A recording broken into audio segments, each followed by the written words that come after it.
কবিতা, ছড়া, তারপর হলো অ্যাডভেঞ্চার একটা সিরিজ আমি করতেছি, তারপর হলো সায়েন্স ফিকশন, তারপর সায়েন্স ফিকশন গল্প, শিশুতোষ গল্প।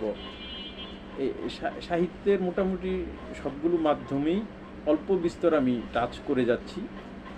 বাকিটা হয়তো পাঠকরাই বিবেচনা করবেন। আর সাহিত্যের সাথেই থাকতে চাই, আমৃত্যু থাকতে চাই, যতদিন বেঁচে আছি সাহিত্য নিয়েই থাকতে চাই।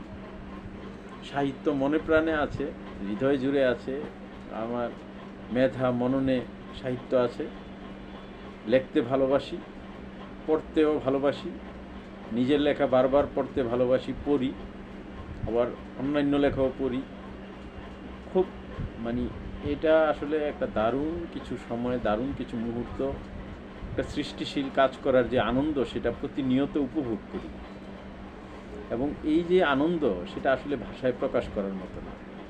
যখন মনে হয় যে আমি একটা বই বা একটা লেখা লিখে ফেললাম এবং এইটা অন্যান্য মানুষ পড়তেছে, এবং বিভিন্ন জায়গা থেকে যখন এই খবরগুলো পাই যে হ্যাঁ ওইখানে আমার এইভাবে বই সেল হচ্ছে, ওইখানে সেল হচ্ছে, তখন অবাক লাগে যে হ্যাঁ একটা সময় হয়তো আমিও থাকবো না, আমরা কেউই থাকবো না, কিন্তু এইভাবে আমার সাহিত্যকর্মগুলো মানুষের কাছে থাকবে, সৃষ্টিগুলো মানুষের কাছে থাকবে। কি এক অদ্ভুত ব্যাপার, কি এক আশ্চর্যজনক ব্যাপার। তো এই কারণে এই আনন্দ নিয়ে থাকতে চাই,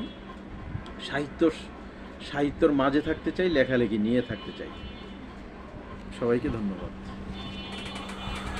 আন্তরিক ভালোবাসা।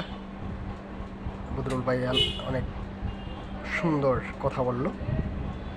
সবাইকে আবারও শুভেচ্ছা।